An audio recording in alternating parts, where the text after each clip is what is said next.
esta electricidad es un fracaso. No, usted no dice eso. Lo más seguro es que usted decida averiguar qué sucede. Pueden ser varias las causas por las que la luz no se enciende. Tal vez el interruptor está roto, o a lo mejor el bombillo o algún fusible están quemados, y hasta pudiera ser que no haya pagado la cuenta de la luz. Usted no puede decir simplemente que la electricidad ha fallado, así que no debe sorprenderse cuando Dios contesta las oraciones. Deberá sorprenderse cuando no las contesta. Y nunca diga que la oración es una pérdida de tiempo. Usted puede decir, algo no está bien. ¿Por qué Dios no ha contestado mi oración? Bien, quiero compartir con usted 6 claves para la oración contestada. Y espero que las grabe en su corazón. Son sencillas, nada realmente nuevo, pero algo que necesitamos recordar en una forma más continua y metódica. Para que sus oraciones sean contestadas, primero, debe orar en el nombre de Jesús. Veamos Juan 14, los versos 3 y 14. Jesús dijo, «Y todo lo que pidiereis al Padre en mi nombre lo haré, para que el Padre sea glorificado en el Hijo». Dios quiere glorificar a su Hijo, el Señor Jesucristo, y esa es la razón por la que debemos orar en su nombre. Y Jesús ratifica esa realidad al decir, si algo pidiereis en mi nombre, yo lo haré. Ahora vayamos al capítulo 16, versos 23 y 24, en donde Jesús hace énfasis en el mismo asunto. En aquel día no me preguntaréis nada. De cierto os digo, que todo cuanto pidiereis al Padre en mi nombre, os lo dará. Hasta ahora nada habéis pedido en mi nombre. Pedid y recibiréis, para que vuestro gozo sea cumplido. Muéstreme una persona cuyas oraciones le son contestadas, y de seguro que esa persona está llena de gozo. Jesús también dijo en Juan 14:6, «Yo soy el camino y la verdad y la vida. Nadie viene al Padre sino por mí». Y esa es la verdad en cuanto a la oración. No hay forma de llegar a Dios el Padre sino únicamente por medio de su Hijo Jesucristo. Supongamos que usted se pierde buscando una dirección en un lugar que no conoce.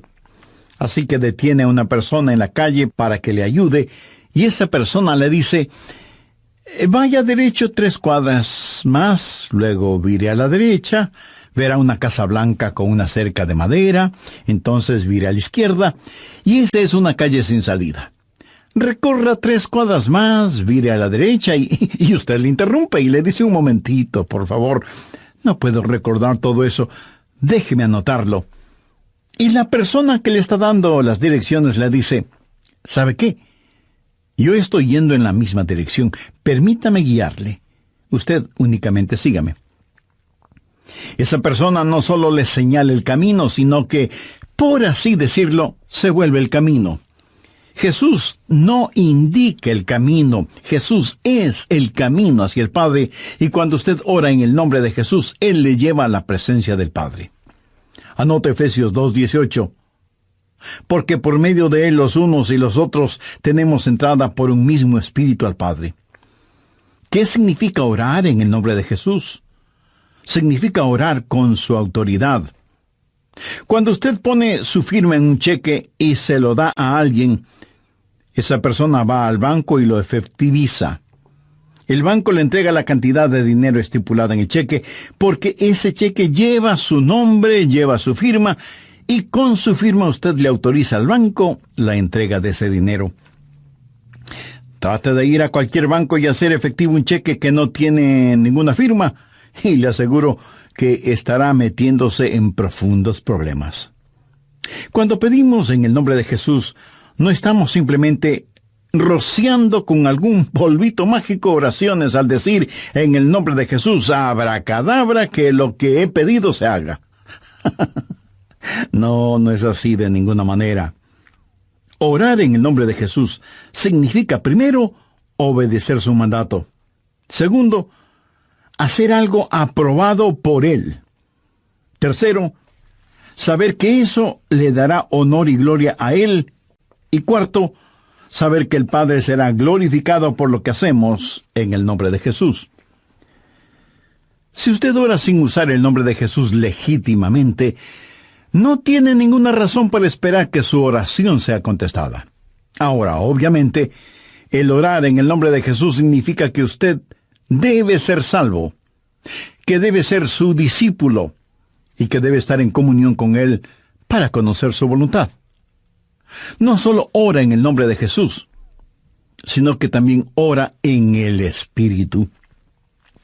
Veamos Efesios 6:18. Orando en todo tiempo, con toda oración y súplica en el Espíritu, y velando en ello con toda perseverancia y súplica por todos los santos. Así como se debe orar en el nombre de Jesús, hay que orar en el Espíritu. Casi al final del Antiguo Testamento hay un versículo muy interesante. Busque Zacarías 12:10. Dios habla de lo que hará en los últimos días, cuando los judíos como nación vengan a Jesús. Y derramaré sobre la casa de David y sobre los moradores de Jerusalén espíritu de gracia y oración, y mirarán a mí, a quien traspasaron, y llorarán como se llora por hijo unigénito, afligiéndose por él como quien se aflige por el primogénito. Hay muchas cosas maravillosas en este versículo, pero lo que más me bendice es que Dios dice que hay un Espíritu, el Espíritu Santo, que es el Espíritu de gracia y de oración. ¿Tiene usted dificultades al orar? ¿Sabe por qué? Porque no está lleno del Espíritu. Porque cuando lo esté, la alabanza y la oración fluirán de su Espíritu. Usted estará constantemente alabando a Dios y constantemente suplicando en oración. Dios dice que un día Él va a derramar su espíritu de gracia y oración sobre los judíos, pero Él ya ha derramado su espíritu de gracia y oración sobre usted. Por lo tanto, usted debe orar en el Espíritu. En la pequeña epístola de Judas, el verso 20, dice: «Pero vosotros, amados, edificando sobre vuestra santísima fe, orando en el Espíritu Santo». ¿Había notado eso? ¿Cómo se desafía usted mismo? Orando en el Espíritu Santo. ¿Por qué es tan importante orar en el Espíritu? Bien, sabemos que cuando oramos en el nombre de Jesús, oramos con autoridad.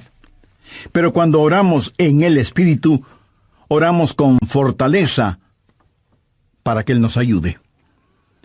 Déjeme, le muestro algo en Romanos 8:26. Y de igual manera, el Espíritu nos ayuda en nuestra debilidad, pues que hemos de pedir como conviene no lo sabemos. Pero el Espíritu mismo intercede por nosotros con gemidos indecibles.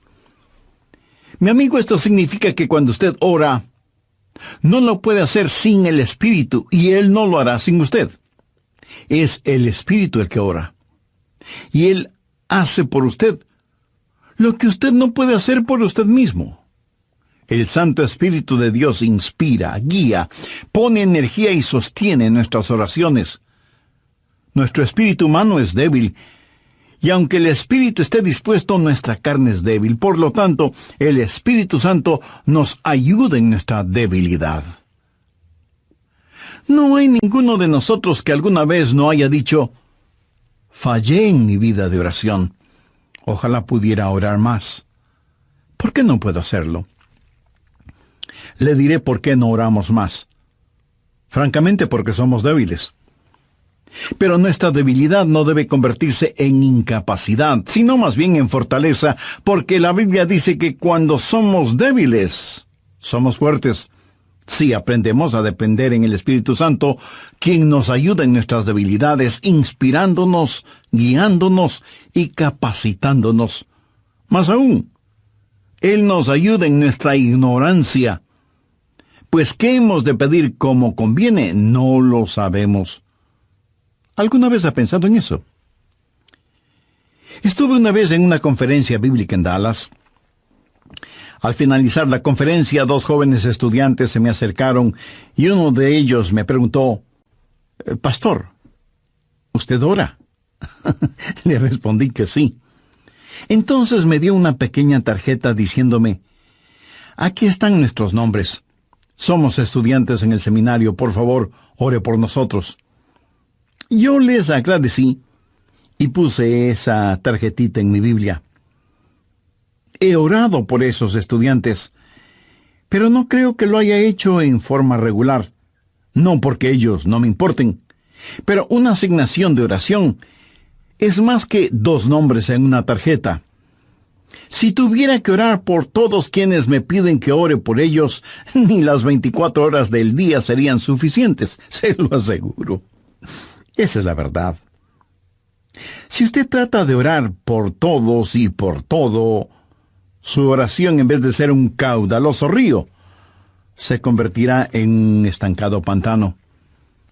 La oración, para que sea poderosa, tiene que ser canalizada. Cuando alguien me dice que está orando por mí, me siento increíblemente bendecido. Y hay hermanos que me dicen que oran por mí diariamente, y doy gracias a Dios que muchos oran por mí. Pero me entristece la realidad de que hay millones de seres humanos por los cuales nadie ora. Ahora escúcheme. Yo no deseo estar en la lista de oración de alguien, a menos que el Espíritu Santo haya puesto primero mi nombre en el corazón de la persona que dice que ora por mí. Y cuando usted está orando por otras personas en forma individual, muchas veces no sabrá cómo orar por ellos. Por ejemplo, su tía Rosita está enferma, y usted ora, Señor, restaura la salud de tía Rosita. ¿Cómo sabe que Dios no está preparando a tía Rosita para llevársela al cielo? Y usted ora para que tía Rosita todavía se quede en la tierra, mientras que, de acuerdo a Juan 17:24, Jesús ora y dice, Padre, aquellos que me has dado, quiero que estén donde yo estoy. ¿Dónde está Jesús? En el cielo. ¿Dónde está la tía Rosita? Todavía en la tierra. En las reuniones de oración, más se ora para que la gente sea sanada que lo que se ora para que la gente sea salvada. Parece que estamos más interesados en mantener a los salvos fuera del cielo que a los perdidos fuera del infierno. No sabemos orar como debemos orar. Cuando Saulo perseguía a los seguidores de Cristo, antes de que fuera el apóstol Pablo, me pregunto qué oraba la iglesia en relación con Saulo. Si yo hubiera vivido en esa época, seguro que hubiera orado, Señor, mira cómo este Saulo nos persigue. Elimínalo, evapóralo, Señor, haz algo con él. Y ciertamente, Dios hizo algo con él, pero no precisamente como se lo pedimos. Dios lo transformó en el poderoso apóstol Pablo. A veces no sabemos ni lo que pedimos. Por eso el Espíritu Santo que intercede por nosotros dice, Señor, esto es lo que Adrián está pidiendo, pero esto es lo que en realidad necesita. El Santo Espíritu de Dios nos ayuda en nuestras debilidades cuando nosotros no sabemos cómo orar, por qué orar, o cuando no tenemos la fortaleza, ni la energía, ni el deseo de orar. E intercede con nosotros, como la Biblia lo dice en Romanos 6:26, pero el Espíritu mismo intercede por nosotros con gemidos indecibles. Ni usted ni yo, nadie puede orar como el Espíritu Santo puede hacerlo. Y la expresión gemidos indecibles era utilizada para describir los dolores de una mujer dando a luz. Eso, mi amigo, es orar en el Espíritu. Intercede por nosotros con gemidos indecibles, porque muchas veces nosotros no sabemos qué pedir. Algunos años atrás, yo viví la experiencia de un profundo dolor emocional y espiritual a tal grado que no podía ni siquiera articular una sencilla oración. Lo único que podía hacer era quejarme. Pero el Santo Espíritu de Dios escuchó mi oración, y Él llevó mi dolor, mi súplica, hasta el trono de la gracia, y la misericordia de Dios. Entonces usted ora primero en el nombre de Jesús. Segundo, en el Espíritu Santo. Para orar en el nombre de Jesús, usted tiene que ser salvo. Y para orar en el Espíritu, usted tiene que ser lleno del Espíritu Santo de Dios. Tercero, usted debe orar en obediencia a Dios. Es una malvada necedad el esperar que Dios escuche sus oraciones cuando usted no está viviendo en obediencia a Él. Lo triste es que hay personas que tienen la idea de que Dios les bendecirá, aún en su desobediencia. Razone esto un instante. Si usted está viviendo una vida de desobediencia, y aún así Dios contesta sus oraciones, ¿qué es lo que Dios está haciendo? Está animando y recompensando su pecado. Pero escúcheme, Dios le ama demasiado como para hacer eso. Veamos el Salmo 66. Quiero mostrarle algo. Salmo 66, verso 18. Este es un versículo que debería estar subrayado en su Biblia. Si en mi corazón hubiese yo mirado la iniquidad, el Señor no me habría escuchado. Ahí lo tiene, en blanco y negro y bien impreso. Y usted no tiene que ser un científico aeroespacial para entender eso, ¿verdad? Muchos hablan de las grandes promesas en la oración. Bien, esta es una promesa. Si en mi corazón hubiese yo mirado la iniquidad, el Señor no me habría escuchado. Ahora, note que no dice, si hubiera pecado, Dios no me escucharía. Dios no le escuchará a usted. Dios no me escuchará a mí. Dios no escuchará a nadie que tenga iniquidad en su corazón. Iniquidad significa el hacer trato con el pecado, sentirse en paz haciendo el pecado. Y si yo tengo cualquier iniquidad en mi corazón, Dios no me escuchará. Ora usted a Dios. Si tiene algún pecado en su corazón, ¿cómo puede esperar que Dios le escuche? Para que Dios le escuche, usted tiene que arrepentirse de sus pecados y tener a Jesús como su Salvador y Señor. Si antes no ha hecho esta decisión, le invito a que lo haga ahora mismo. Ore y diga, querido Dios, sé que soy pecador y que mi pecado merece tu justo juicio, pero me acerco a ti en busca de gracia y de misericordia, y suplicarte en los méritos de tu Hijo, el Señor Jesucristo, me perdones. Señor Jesús, tú diste tu misma vida en la cruz para darme vida eterna, y prometiste salvarme si confiaba en ti. Desde este mismo momento confío absolutamente en ti. Ven a mi corazón, sé mi Salvador y mi Señor.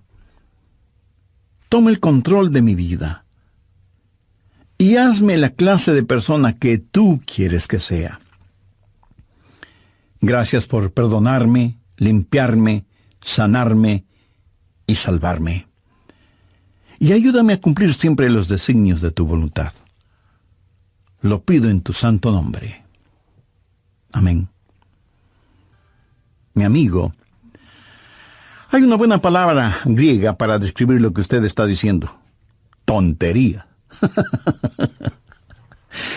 Escúcheme, Dios no se impresiona con sus oraciones, pero sí se impresiona con su necedad. Veamos lo que dice Isaías 1:13. No me traigáis más vana ofrenda. ¿Sabe usted lo que es una vana ofrenda? Es solo una oración vacía. No me traigáis más vana ofrenda.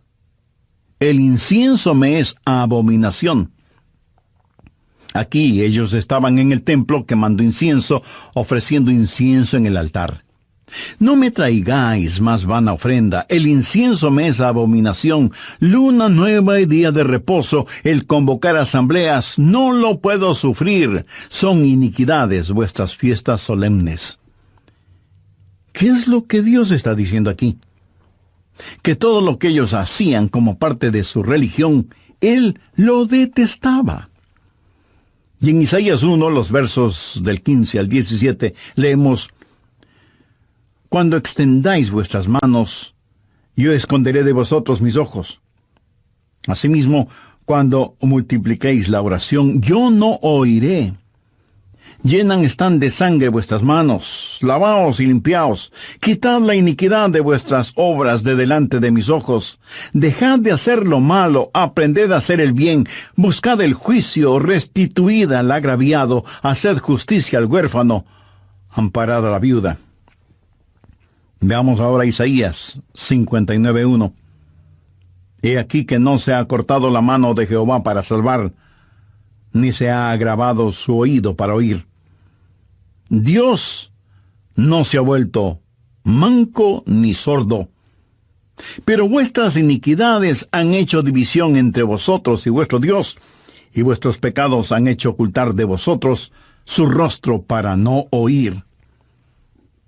¿Ha leído alguna vez algo del libro de Esdras? Vayamos al capítulo 9, verso 6. Esdras está orando y dice: Dios mío, confuso y avergonzado estoy para levantar, oh Dios mío, mi rostro a ti, porque nuestras iniquidades se han multiplicado sobre nuestra cabeza, y nuestros delitos han crecido hasta el cielo. Mi amigo, debemos orar en obediencia. Para resumir un poco todo esto, vamos a la primera epístola de Juan. No el Evangelio de Juan, sino la primera epístola de Juan, capítulo 3, verso 22. Y cualquier cosa que pidiéramos, la recibiremos de Él, porque guardamos sus mandamientos y hacemos las cosas que son agradables delante de Él. Los rebeldes jamás verán sus oraciones contestadas.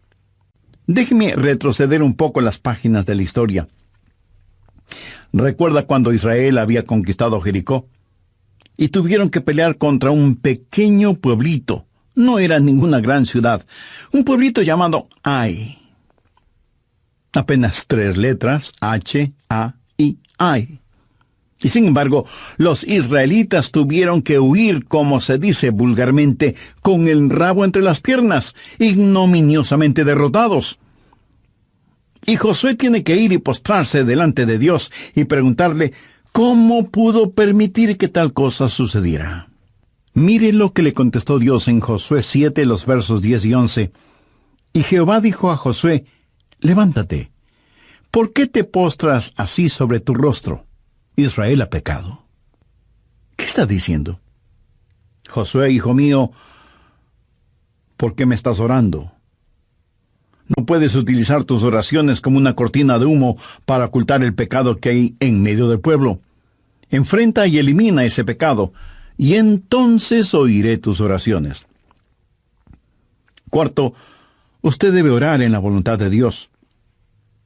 No solo conocer a Jesús, no solo ser lleno del Espíritu, no solo obedecer los mandamientos, pero aún habiendo hecho todo esto, todo lo que usted desea no es necesariamente la voluntad de Dios para usted. Anote 1 de Juan 5, versos 14-15. Y esta es la confianza que tenemos en Él, que si pedimos alguna cosa conforme a su voluntad, Él nos oye. Y si sabemos que Él nos oye en cualquier cosa que pidamos, sabemos que tenemos las peticiones que le hayamos hecho. Orar en la voluntad de Dios. Y usted no encuentra la voluntad de Dios simplemente por adivinación. Pastor, ¿cómo voy a conocer la voluntad de Dios? Bien, permítame hacerle una pregunta. ¿Quiere en realidad saberlo? Y usted me responde: bueno, no sé si quiera saberlo o no. Entonces le haré otra pregunta. ¿Quiere hacer la voluntad de Dios? Y usted me responde: sí, claro que sí. ¿La quiere hacer realmente? Quiero decir, si Dios le dijera este mismo momento: hay algo que deseo que hagas, ¿lo haría? ¿Sabe usted cuál sería la primera pregunta debido a nuestra naturaleza humana? ¿Qué es, Señor? Esa no debería ser la primera pregunta o la primera respuesta. Usted no puede contestar una pregunta con otra pregunta. Usted debe contestar esa pregunta con una afirmación. Adrián, hay algo que quiero que hagas. ¿Lo harás? Yo debo contestar, sí, Señor, lo haré. ¿Qué es lo que quieres que haga? Mira, la manera de conocer la voluntad de Dios no es sabiendo lo que es, sino comprometiéndose a hacerla aún antes de saber lo que es. Eso es confianza. Sencillamente diga, Señor, estoy listo, y haré lo que quiera que tú quieras que haga. Y aunque esa frase pueda trabar nuestra lengua, destraba nuestra capacidad de obediencia. Debo admitir que muchos tienen temor de la voluntad de Dios. De alguna manera se les ha metido la idea en la cabeza de que si se prestan para servicio bajo la voluntad de Dios, van a terminar como misioneros en el país de Salsipuedes, viviendo en una choza con piso de tierra y comiendo carne de serpiente o quién sabe qué otros exóticos alimentos. ¿Sabe qué? Pudiera ser que así suceda. La forma de conocer la voluntad de Dios es aceptando la voluntad de Dios antes de conocer cuál es la voluntad de Dios.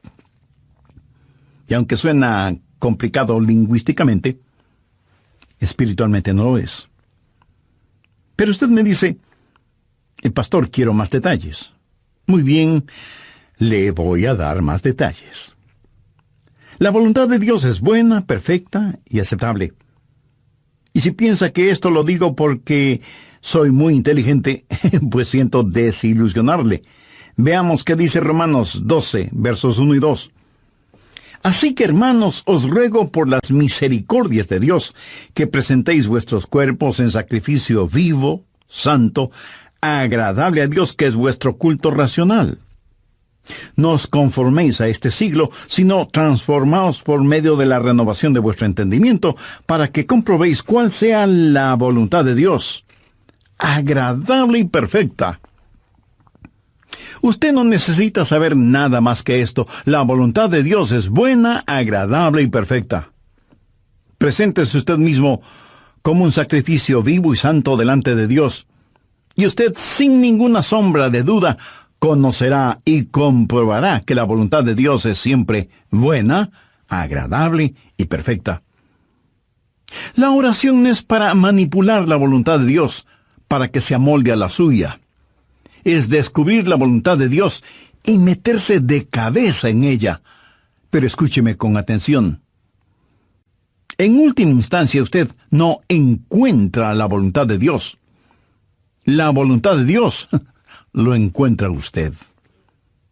Cuando su corazón está bien con Dios, usted presenta su cuerpo como un sacrificio vivo y rehúsa el ser amoldado por el sistema y los valores del mundo, para más bien ser transformado, renovado en su mente y empezar a pensar los pensamientos de Cristo y, por lo tanto, tener la capacidad de orar en la voluntad de Dios. Quinto, orar en comunión con los creyentes. Por favor, busque el Evangelio de Marcos, capítulo 11, los versos 25 y 26. Y cuando estéis orando, perdonad si tenéis algo contra alguno, para que también vuestro Padre que está en los cielos os perdone a vosotros vuestras ofensas. Porque si vosotros no perdonáis, tampoco vuestro Padre que está en los cielos os perdonará vuestras ofensas. Mi amigo, no se olvide que un pecado no perdonado es la más formidable barrera contra la oración. Tantas personas se preguntan por qué sus oraciones no son contestadas cuando están guardando tremendos resentimientos en su corazón. Le pregunto, ¿ese resentimiento, ese enojo, vale la pena tenerlo?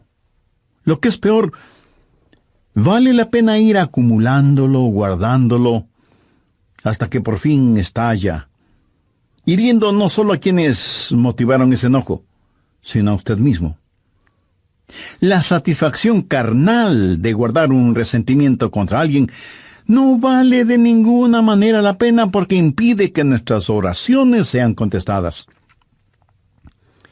Escuché de una pequeña niña que una noche, por haberse portado mal, su mamá le mandó temprano a la cama. Pero antes de acostarse, la niña debía orar. Ella así lo hizo. Oró por su hermana y su hermano, oró por su papá y su abuelita, oró por sus amigas en la escuela, oró por su profesora, oró por su perro y por su gato, y finalizó con un alegre amén.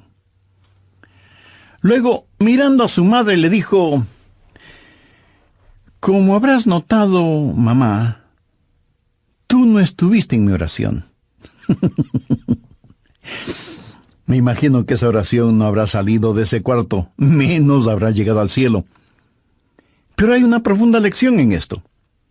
Sería una temeraria necedad si alguien, teniendo un espíritu no perdonador, pretende que sus oraciones sean contestadas. Y esto es verdad de manera especial entre marido y mujer. En 1 de Pedro 3:7 leemos: «Vosotros maridos igualmente, vivid con ella sabiamente, dando honor a la mujer como a vaso más frágil y como a coherederas de la gracia de la vida». ¿Para qué? Para que vuestras oraciones no tengan estorbo. Muchos esposos y esposas, aun siendo creyentes, viven como perros y gatos, son como palo y piedra, y aún así se preguntan por qué sus oraciones no son contestadas. Sexto, usted debe orar en fe. En Mateo 21:22 leemos: «Y todo lo que pidiereis en oración, creyendo, lo recibiréis». Por favor, subraye en su Biblia la palabra creyendo. Ore creyendo, y todo vendrá. Ore dudando, y nada tendrá. ¿Alguna vez has dicho: «Dios, yo creo», cuando en realidad no creía? Muchos piensan que el decir que creen les será contado como si en verdad creyeran. Estaban mintiendo, ellos lo sabían, y Dios también lo sabía. ¿Alguna vez ha orado sabiendo que Dios escuchaba sus oraciones y recibió una respuesta de Dios? Verá, la fe es también un regalo de Dios.